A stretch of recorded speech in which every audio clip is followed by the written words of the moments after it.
Okay, Shalom. The real reason why Yahusha came, it's unfortunate that I have to do a video like this. It's 2016 and people still don't understand why he came. Before I get into this, let me say this.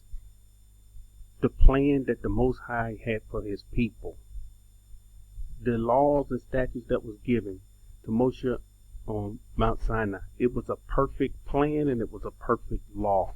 And it should be still intact right now, today.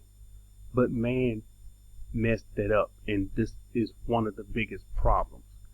To think that, where we would be without him is, for me, it's unthinkable. And we should, if it wasn't for the teachings that we've had throughout the years, the drilling in us, in our minds, why he came, all the lies, the old covenant's done away with. We under a new covenant. No more make sacrifice. Well, you're going to see something different. And I'm going to show you something different in scripture that, they don't go into. Okay. His perfect plan. And this is how he set it up. Number one, there were many different offerings. And this is one of the biggest misconceptions. Most people, most churches, they only teach sin offering. Yes, there was a sin offering, but there were burnt offerings. There were shalom offerings. There were grain offerings. There were trespass offerings. So what happened to all these? They were free. It was a free will voluntary offerings. What happened to all these offerings?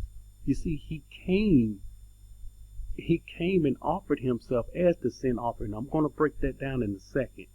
But none of these other offerings get mentioned. And it's almost as if all of this is done away with. And this is not what he came for. He didn't come to do away with the law or the prophets. He said he came to fulfill. But his plan was perfect for us. And we so far off track today until he's going to have to put us back on track. And when he put us back on track, and I'm going to show you this in scripture, when he put us back on track, we're going to be right back where we started from, with our sin offering, with our burnt offering, with our shalom offering, with our grain offering, trespass offering. You trying to, and see, you would say, you mean to tell me we're going to go back to that? Yes, we will go back to that. And this is one of the biggest misunderstood scriptures that I could think of, and it's of importance, and we should know what he came for. Okay, this is John 4:14-6, and most people know this. Yahusha said to them, "I am the way, the truth, and the life. No man comes to the Father but by me." And he knew what he was saying. He knew the perfect plan. He knew how the plan was to be carried out, but he also knew that the people would fall by the edge of the sword. He knew this. And so he was the solution to the problem that we would face today. See, we have a major problem today. And if you take him out of the equation, we're finished. And I'm going to explain that also. Okay, Isaiah 53:8. This is, I'm not here to prove he came and died. If people don't want to believe he came and died, that's up to them. But I will give this one scripture. I can give scripture after scripture. But this is Isaiah 53:8. He was taken from prison and from judgment. And who shall declare his generation? Who is going to declare this? Who will declare his generation? For he was cut off out of the land of the living. This means he was killed. He was cut off out of the land of the living.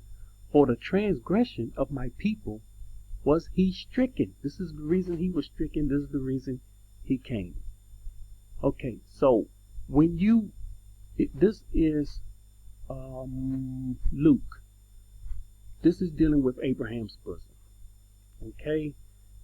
And people don't understand. The people of old, when they died, and even today, you go into the underworld. I'm not going to go into it, but there's a place called Abraham's bosom. This is where you go. And it says, so it was. that the beggar died was carried by the messengers to Abraham's bosom.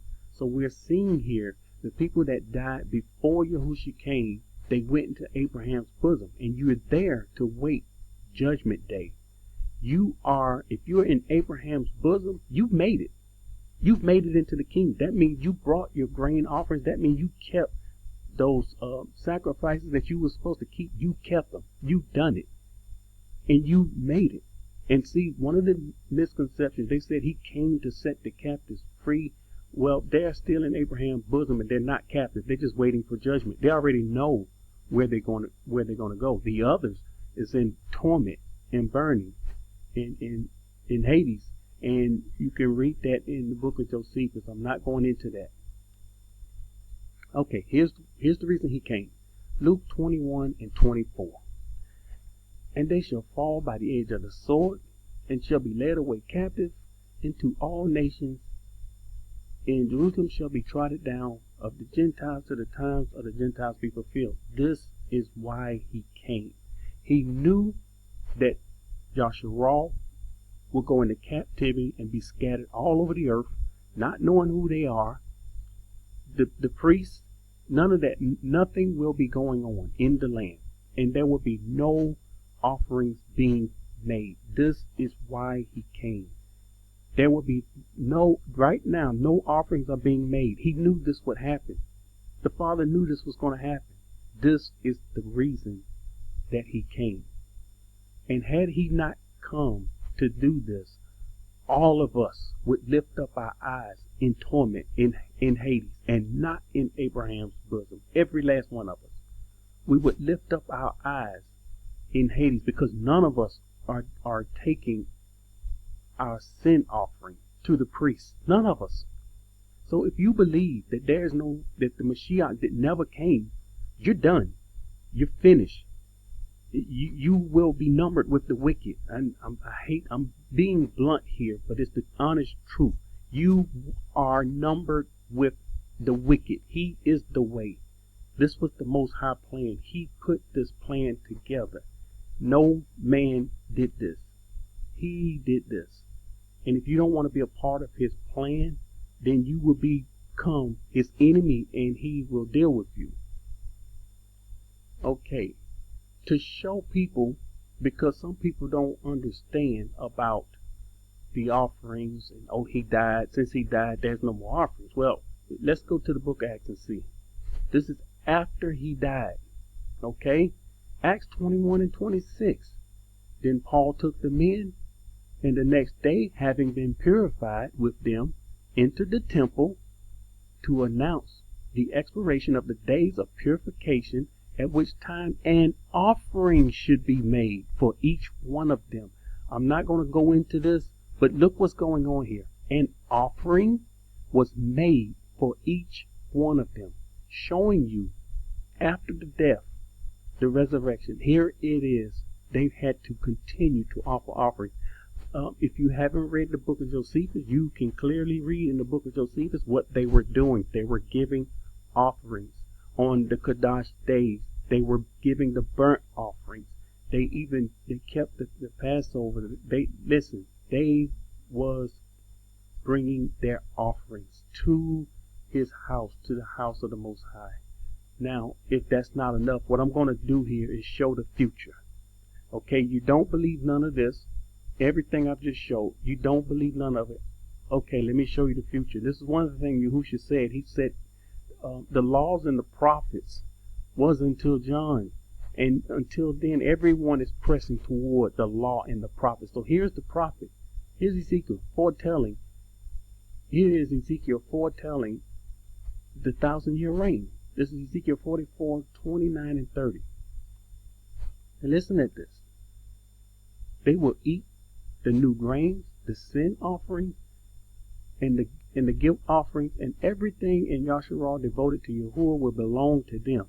The best of all the first fruits, here's the first fruits, of all your special gifts will belong to the priests. You are to give them the first portions of your ground. Remember, ground. This is what's coming up out of the ground. Meal so that a baraka may rest on your household. This is so that your household can be Barak. Again, we're in 1,000 years. You can go back and read this whole chapter. You will see. This is Ezekiel 45 and 17. And again, this is 1,000-year reign. Then it shall be the prince's part to give burnt offerings, grain offerings, drink offerings at the feasts, the new moons, which is new months, the Shabbats, and all the appointed seasons of the house of Yahusha. He shall prepare the sin offering. Whoa. So we're talking sin offering in the 1,000-year reign? Yes, we are. Sin offering, the grain offering, the burnt offering, and the shalom offering to make atonement for the house of Yahusha. So this is to make an atonement for the house of Yahusha after the death, the burial, and the resurrection of the Mashyach. One more for those that don't believe. Ezekiel 46 and 12. Now when the prince shall prepare a voluntary burnt offering or shalom offering, voluntary unto Yahuah, one shall then open him the gate that look toward the east, and he shall prepare his burnt offering and his shalom offering as he did on the Shabbat day. Then he shall go forth, and after his going forth, one shall shut the gate. So we see the people with their voluntary offerings, the shalom offering, the voluntary shalom offering, and they're bringing it to the priest, to the house of the Most High. So you cannot dispute these scriptures. People just don't understand the different offerings. They have not read and studied the scripture. They don't know what happened during Moses' time. They haven't went in there to read. And, the teachers, the pastors, the preachers, they don't go in to read and teach because they don't want to have anything to do with that part of scripture. They scrap. Here's a key point. They scrapped everything that they wanted to scrap, and they kept what they wanted to keep, like tithing. You see, they want to keep tithing so that they can take money from people. When you read the scripture, you will understand tithing had nothing to do with money. It had absolutely nothing to do with money. It was food. And the scriptures is clear. There's no disputing that. But people don't understand why he came. And again, if he had not come, we would be lost, period. No way to the Father whatsoever. We couldn't even pray he wouldn't even hear our prayer because we're not giving our sin offering. We're not giving any offering. We're not doing anything. And so it's deadly, it's dangerous to do away with the Mashyach. And I understand the enemy getting a group of people and teaching this blasphemous teaching that the Mashyach never came, because if he can do that, you're done. You're finished. You can get away and get by with certain things and being ignorant of certain things, but this is one that you won't get away with. I hope this clear up some of the misconceptions. One more scripture. This is Psalms 54 and 6. It says, I will offer a free will offering to you. This is what should be in your heart and in your mind. When we get to the kingdom, we should be looking forward to giving him a free will offering, looking forward to giving him our first fruits and the first of our flocks. We should be looking forward to these things. It should be in our hearts and on our minds, because this is where we're going. We're going to sow our seed in the ground. I've shown you these scriptures. We're going to sow our seed in the ground. We will reap the harvest, and we will bring our Kadash things to the Most High, which would be Yahusha reigning on earth, as I said before, in the Most High reigning in the heaven. This is his setup. This is how it's going to go down. Whether people like it, believe it, it's up to them. This is for those that really truly love him and love his ways and want to do his will. This is for them. I hope this clear up all the misconceptions on why he came. Shalom.